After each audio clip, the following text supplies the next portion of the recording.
Picture this.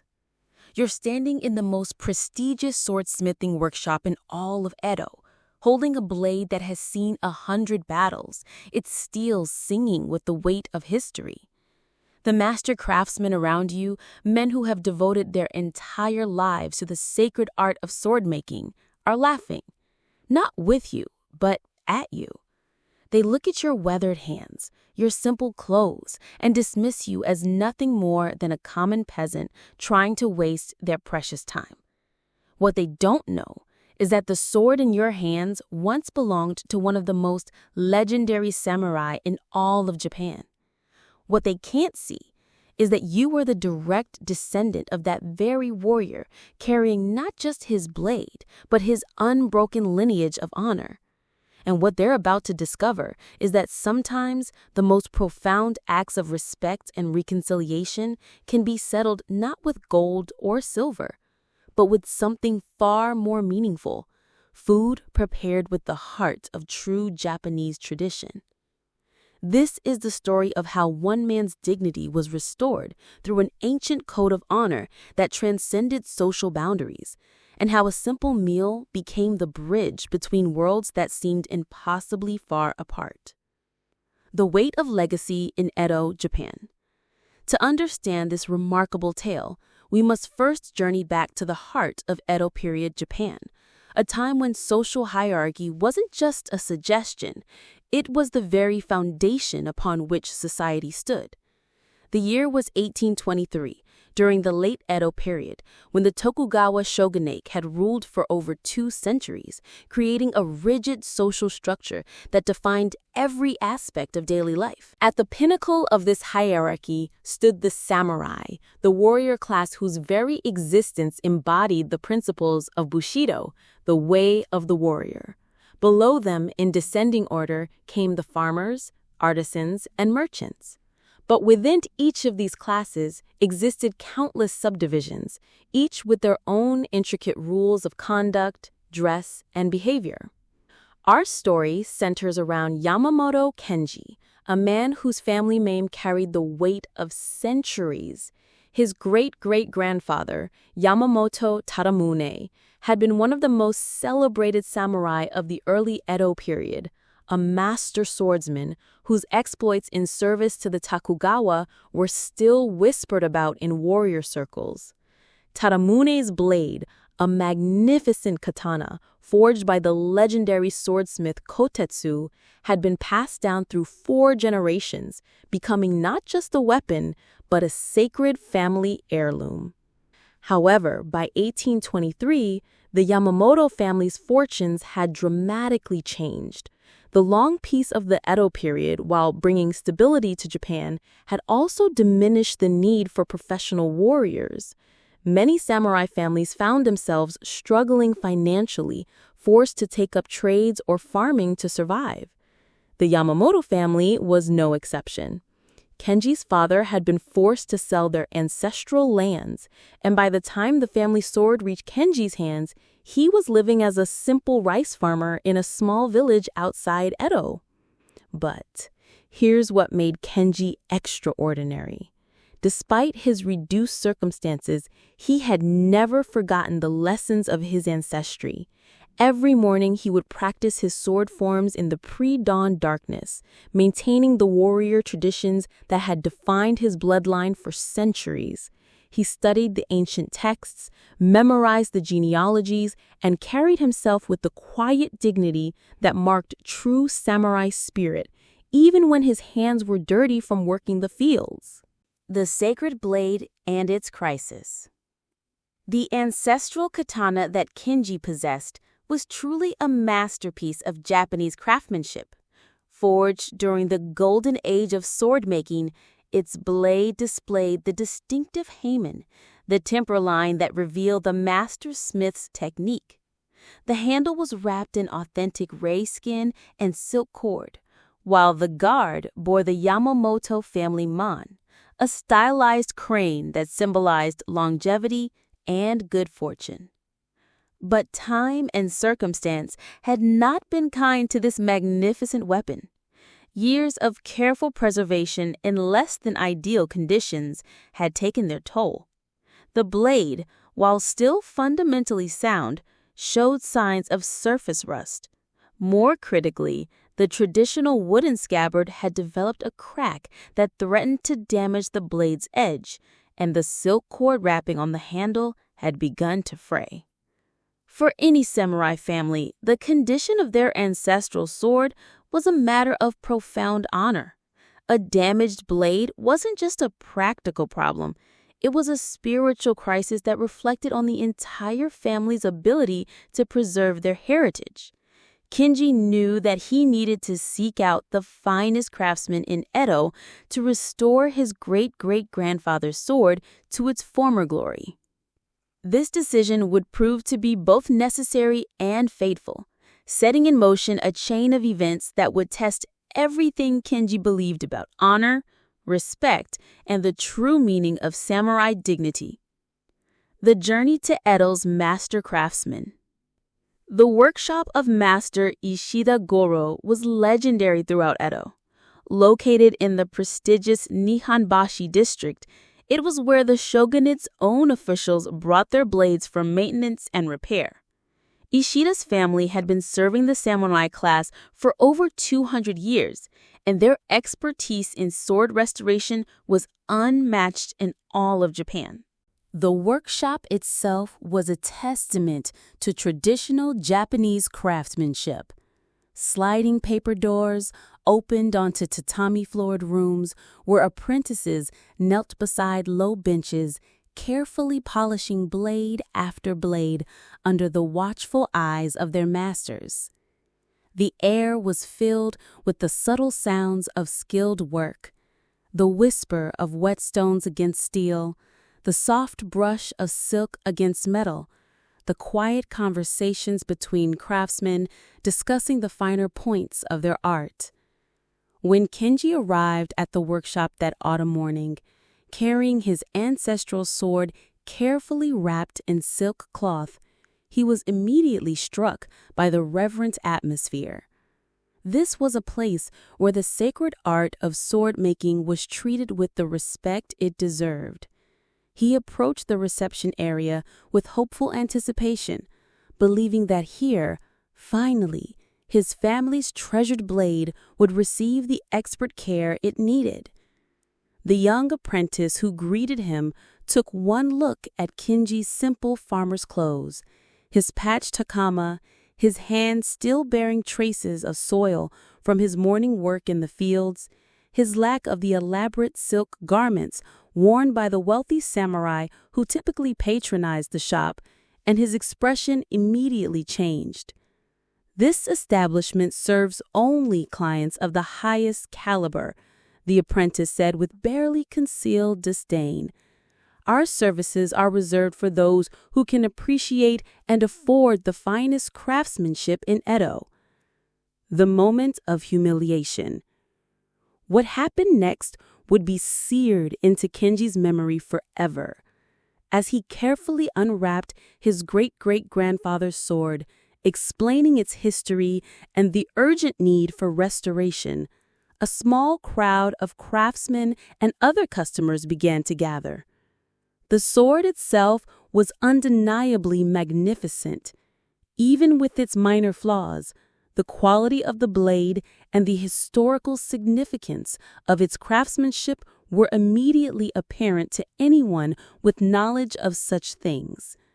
But instead of recognition, Kenji encountered something far worse: ridicule masked as polite dismissal. Master Ishida himself emerged from the back of the workshop, a man in his 60s whose expertise was renowned throughout the city. He examined the sword with professional interest, clearly recognizing its exceptional quality. But when he looked up at Kenji, taking in his humble appearance, his calloused hands, his simple manner of dress, his expression hardened. "This is indeed a fine blade," Ishida acknowledged. "But our workshop has standards to maintain. We cannot simply accept work from anyone who walks through our doors. The repair of such a sword requires not just skill, but understanding of the proper protocols, the correct ceremonies, the appropriate compensation. The last word hung in the air like a challenge.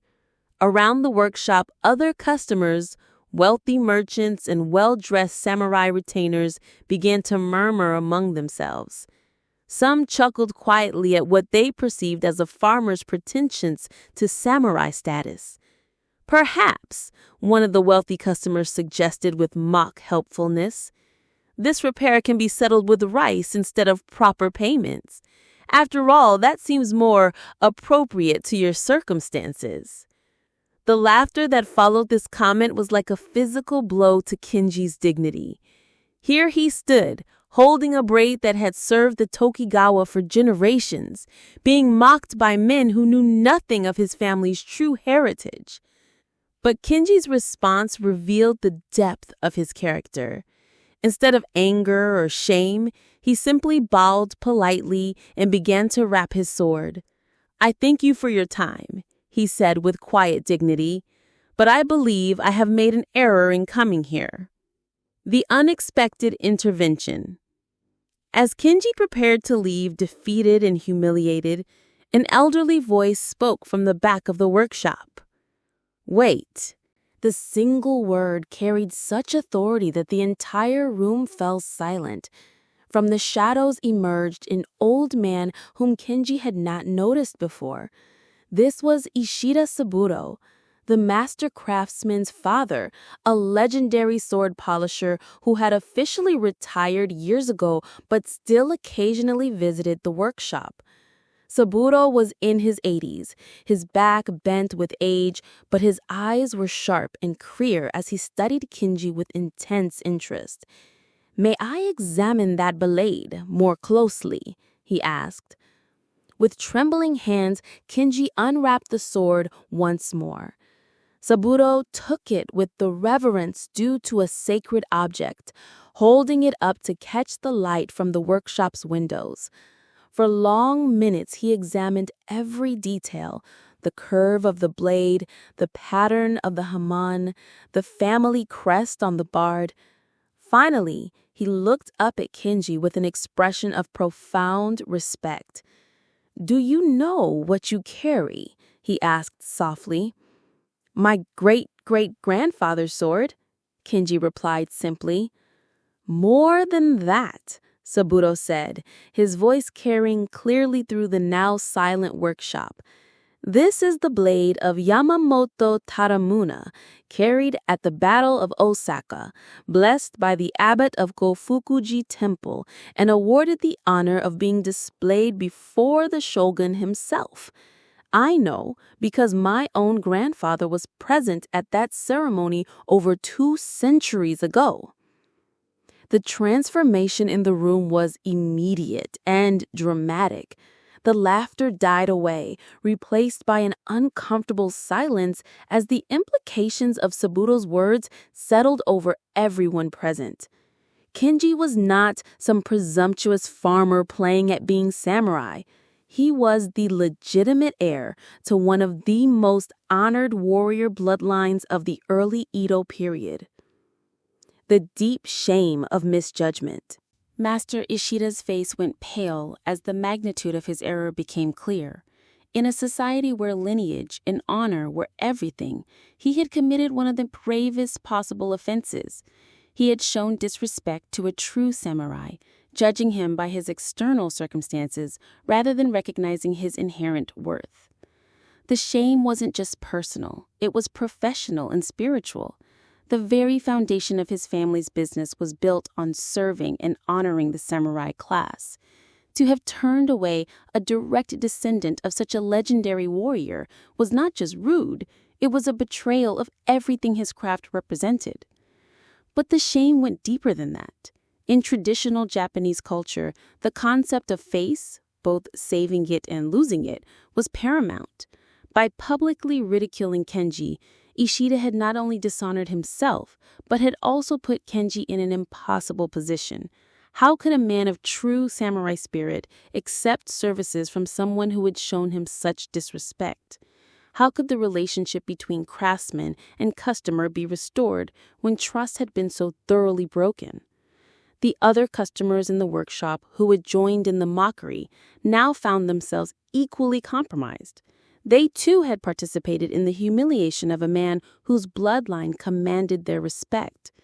The wealthy merchants in particular found themselves in an especially awkward position. They had laughed at someone whose social status, despite his current circumstances, was actually higher than their own. Old Saburo looked around the room with eyes that had seen nearly 8 decades of human folly. "My son," he said to Master Ishida, "you have learned today why our ancestors taught us never to judge a person by their outer garments. The heart of Bushido beats in unexpected places." The ancient wisdom of resolution.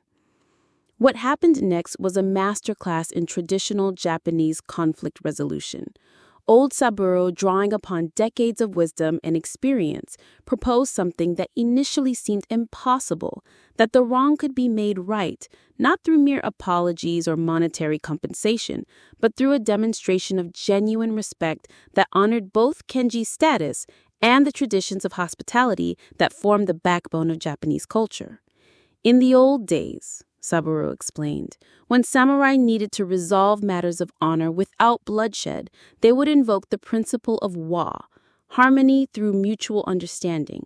But this harmony could only be achieved when both parties demonstrated their commitment to the values that bind our society together. He turned to his son. "You have shown disrespect to a man whose ancestors served our lords with distinction. But simply apologizing will not restore the balance. Words alone cannot repair what has been broken." Then he turned to Kenji. "And you, young master, carry a burden heavier than any sword. You must decide whether to hold on to your justified anger or to provide an opportunity for genuine reconciliation."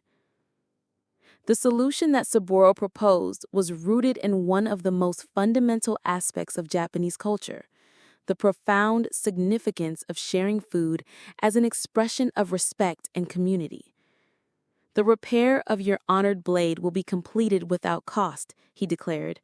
"But more importantly, Master Ishida will demonstrate his recognition of your true status by preparing and serving you a meal worthy of your ancestors." The deeper meaning of the food ceremony. To understand the full significance of Saburo's proposal, we must appreciate the complex role that food and hospitality played in Edo period Japan. The sharing of meals was never simply about nutrition. It was a carefully choreographed ritual that expressed relationships, acknowledged status, and created bonds of mutual obligation. When a craftsman served food to a samurai customer, every aspect of the meal carried meaning. The quality of the ingredients spoke to the level of respect being shown. The presentation demonstrated the host's understanding of proper etiquette. The act of serving personally, rather than delegating to servants, acknowledged the guest's superior social position. But Saburo's proposal went far beyond these conventional expressions of hospitality. By suggesting that Master Ishida personally prepare and serve the meal, he was asking the craftsman to humble himself in a way that would be visible to all who witnessed it. This wasn't punishment. It was an opportunity for Ishida to demonstrate that he understood the gravity of his error and was willing to make genuine amends. For Kenji, accepting this gesture would require its own form of courage. In agreeing to dine with someone who had insulted him, he would be showing the kind of magnanimity that was expected of true samurai. He would be choosing reconciliation over resentment, healing over holding grudges. The food itself would become a symbol of everything that had been broken and everything that could be restored. Each carefully prepared dish would represent an aspect of Japanese culture that connected all classes: the rice that sustained the nation, the fish that connected them to the sea, the vegetables that grew from the soil that both farmer and samurai ultimately depended upon. The preparation, a lesson in humility. The week that followed was unlike anything the Ishida workshop had ever experienced. Master Ishida, a man accustomed to directing others, found himself in the unfamiliar position of servant. Under his father's watchful eye, he began preparing for what would become the most important meal of his professional life. The menu was chosen with exquisite care. It would include all the elements of a traditional kaiseki meal, but each dish would be prepared personally by Ishida, without assistance from his usual servants or apprentices. The rice would be from the finest fields of Echigo province, each grain polished to perfection. The fish would be the freshest from Edo-dei, prepared according to techniques passed down through generations of masters. The vegetables would be selected from the best markets in the city, chosen not just for their quality, but for their symbolic meaning. As word of the unusual arrangement spread through the district, the meal took on significance far beyond the original conflict between Ishida and Kenji. Other craftsmen, merchants, and even some samurai began to pay attention to what was unfolding. Here was a demonstration of traditional values being lived out in a modern context, a reminder of principles that many feared were being lost in the increasingly commercial atmosphere of late Edo period Japan. Ishida found the experience both humbling and enlightening. As he knelt on the workshop floor, carefully preparing ingredients with his own hands, he began to understand something fundamental about the relationship between different social classes. The skills he possessed, the ability to restore a blade to perfect condition, to understand the subtle variations in steel quality, to honor the traditions of his craft, were valuable precisely because they served something greater than himself. Meanwhile, Kenji spent the week in quiet contemplation. He stayed in a modest inn nearby, spending his days visiting temples and gardens, reflecting on the strange turn his simple errand had taken. Each morning, he continued his sword practice, using a wooden bokken since his ancestral blade was undergoing restoration. The day of reconciliation, when the appointed day arrived, the Ishida workshop had been transformed. The usual working tables were pushed aside, and a single low table was placed in the center of the main room, positioned to catch the afternoon light filtering through the paper screens. The table itself was a work of art, polished kiyaki wood that reflected the subtle colors of the carefully arranged dishes. Kenji arrived wearing his finest clothes, a formal hakama that, while simple, was perfectly correct for the occasion. More importantly, he carried himself with the quiet dignity that had been his family's hallmark for generations.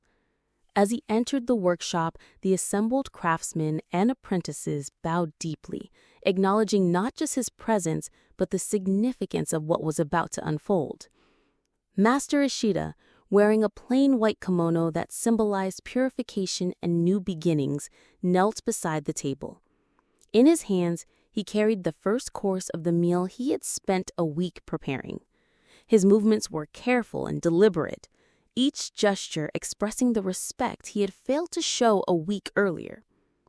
"Honored Yamamoto-san," he said, his voice carrying clearly through the silent room. "I offer this meal as an expression of my deepest regret for my failure to recognize your true worth. May this food serve as a bridge between what was broken and what can be healed." The meal that followed was extraordinary, not just in its culinary excellence, but in its emotional depth. Each course was presented with an explanation of its significance, its connection to samurai tradition, its role in expressing the values that both men held dear.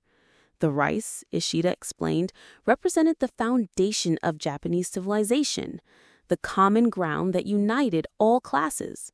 The seasonal vegetables spoke to the cycle of life and renewal that governed both the samurai's code and the craftsman's art. The restoration revealed.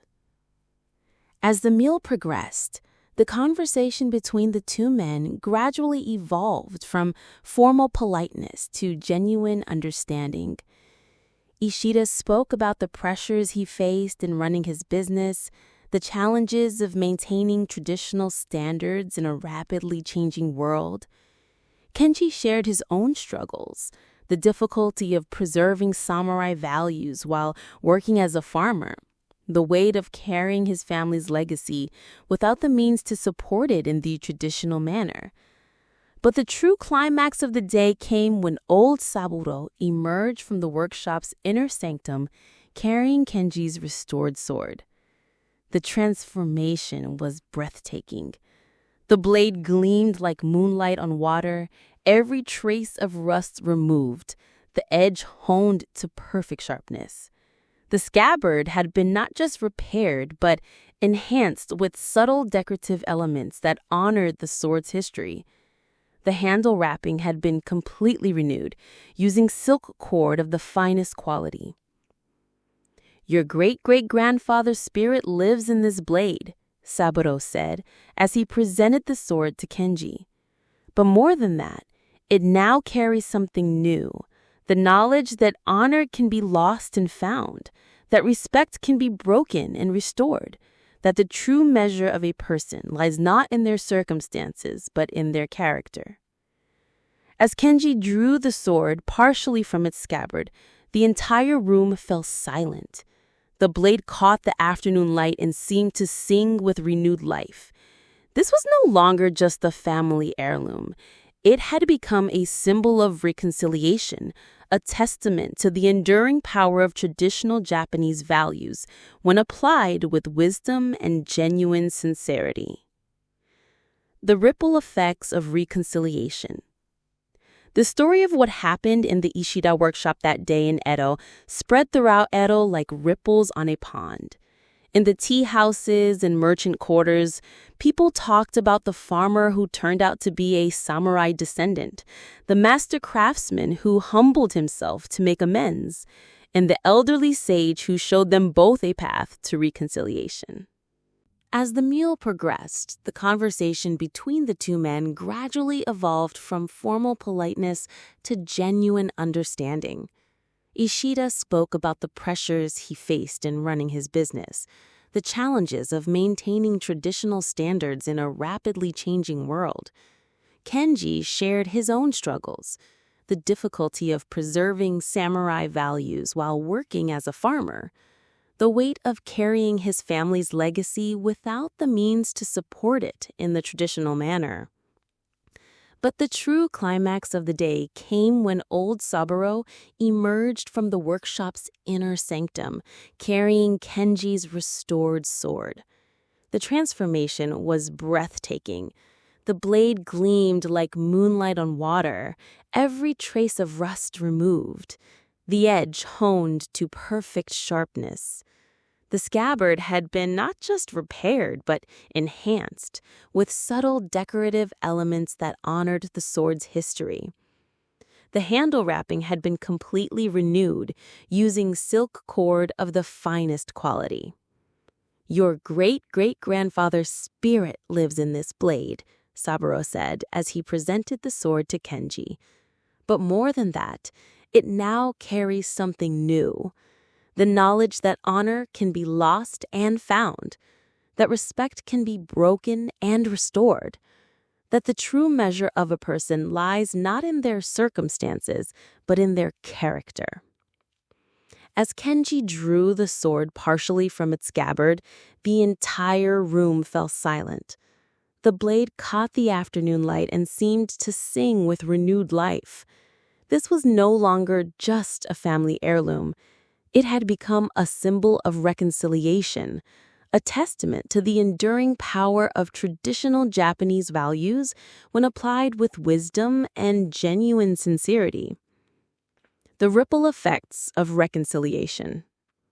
The story of what happened in the Ishida workshop that day spread throughout Edo like ripples on a pond. In the tea houses and merchant quarters, people talked about the farmer who turned out to be a samurai descendant, the master craftsman who humbled himself to make amends, and the elderly sage who showed them both a path to reconciliation. But the true impact went deeper than mere gossip. The incident became a teaching story, used by parents to instruct their children about the dangers of judging others by appearances, by masters to remind their apprentices about the true meaning of their craft, by community leaders to illustrate the importance of maintaining traditional values in a modern world. For Master Ishida, the experience marked a fundamental transformation in how he conducted his business. He instituted new practices in his workshop, ensuring that every customer, regardless of their apparent social status or ability to pay, was treated with basic respect until their true circumstances could be understood. He also began accepting certain restoration projects as acts of service to the community, recognizing that preserving Japan's cultural heritage was more important than maximizing profit. The workshop itself became something of a pilgrimage destination. Other craftsmen would visit to hear the full story firsthand, to understand how traditional principles of honor and reconciliation could be applied in their own trades. Some brought their own difficult customers or challenging situations, seeking Subaru's wisdom in resolving conflicts that seemed intractable. The deeper lessons of Edo period society. This remarkable story illuminates several crucial aspects of Edo period Japanese society that are often misunderstood today. First, it demonstrates that social mobility, while limited, was not entirely absent. Families could rise or fall in status based on economic circumstances, but their essential honor and dignity remained intact regardless of their material conditions.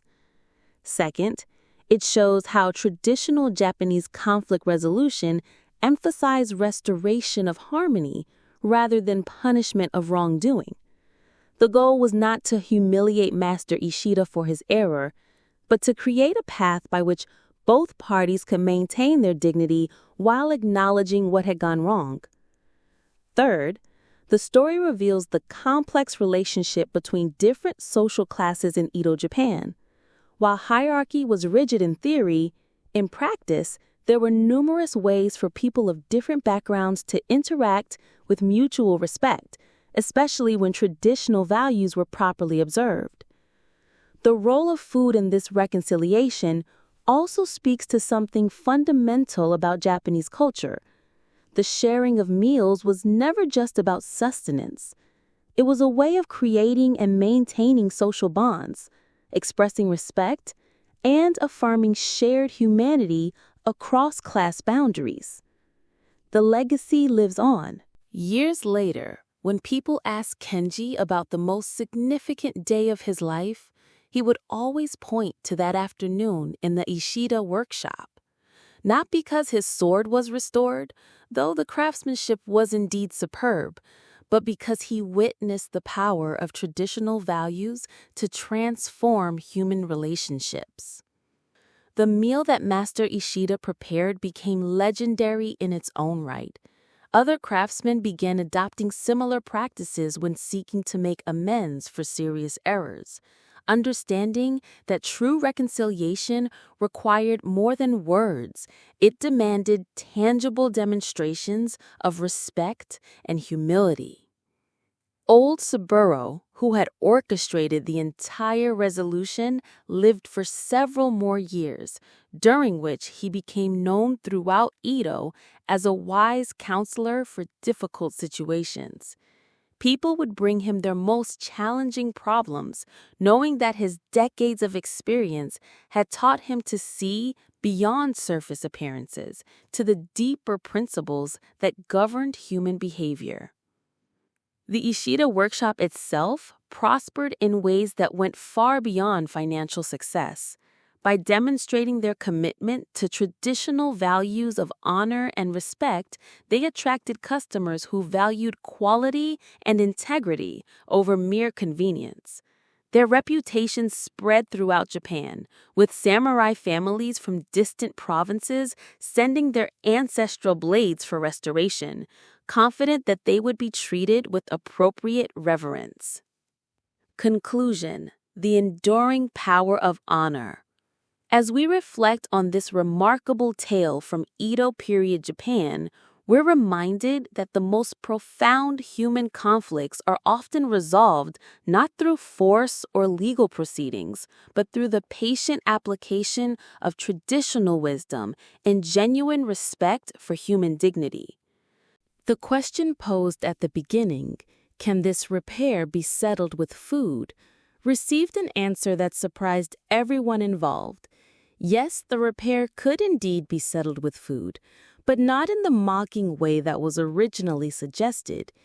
Instead, the shared meal became a powerful symbol of reconciliation, respect, and the enduring bonds that connect all members of society, regardless of their apparent differences. Kenji's story teaches us that true honor cannot be diminished by external circumstances. A samurai remains a samurai whether he lives in a palace or works in the fields, whether his clothes are silk or cotton, whether his purse is full or empty. What matters is the character within, the commitment to principles that transcend material conditions. Master Ishida's transformation reminds us that wisdom often comes through humility, that our greatest mistakes can become our most valuable teachers if we have the courage to learn from them. His willingness to humble himself, to serve rather than be served, demonstrated a level of character that elevated both him and his craft.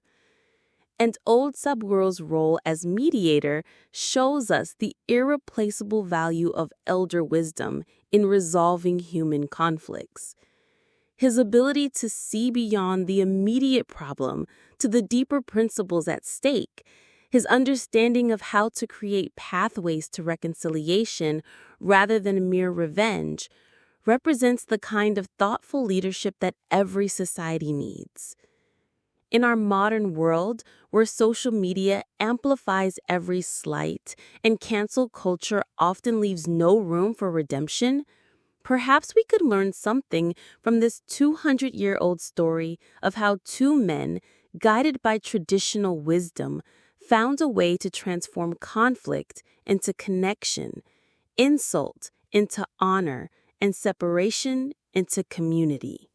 The ancestral sword was indeed repaired that day, restored to a beauty that surpassed its original condition. But more importantly, something far more valuable was restored as well. The understanding that in a world where dignity and respect seem increasingly rare, these precious qualities can still flourish when nurtured by patience, wisdom, and genuine commitment to the values that make us most human. The next time you face a moment when someone's worth has been misjudged, when honor seems lost and reconciliation impossible, remember the story of the farmer who was really a samurai, the craftsman who learned to serve, and the wise elder who showed them both that even the deepest wounds can be healed when we approach each other with authentic respect and traditional wisdom. After all, sometimes the most important repairs cannot be made with tools and techniques, but only with the patient cultivation of understanding, the careful preparation of respect, and the generous sharing of our common humanity.